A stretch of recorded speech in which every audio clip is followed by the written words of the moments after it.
Good morning, church. As many of you know, today is Juneteenth, a day celebrated by African Americans for generations, but largely unknown to many people until recently.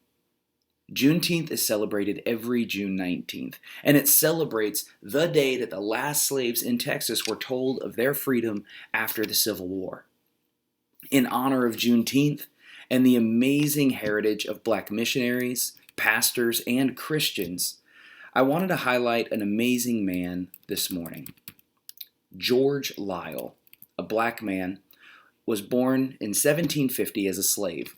He became a Christian early in his life and found his soul on fire for reaching his brothers and sisters in bondage with the gospel of Christ. With the promise of freedom of the soul, even as they languished under the yoke of slavery, he preached. He was commissioned as a missionary in 1775, and in 1778 he was granted his freedom. With his newfound freedom, he sold himself back into servitude in order to be able to afford to take his wife and their 4 children as missionaries to Jamaica, where he continued to share the gospel among the enslaved there.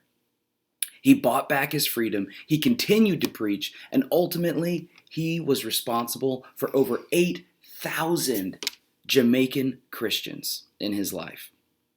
He was the first Black man to be ordained as a Baptist pastor in the United States, and he paved the way for the emancipation movement in Jamaica.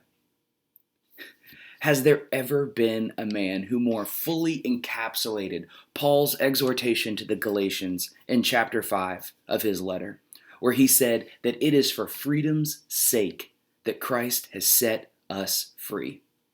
Each one of us, by accepting the gift of freedom from the yoke of sin and this new life in the Spirit of God, we cannot keep that gift to ourselves. Like Liele, we must be fired up for the cause of freedom and the cause of Christ. What an opportunity we have in an age of division to sow compassion instead. In a time marked by fear and hatred, to preach a gospel of love.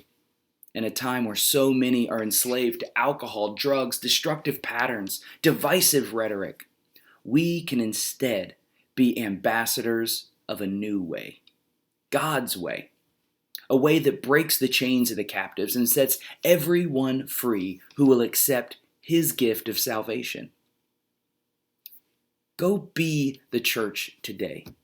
Never tire of proclaiming God's freedom and mercy to a hurting world.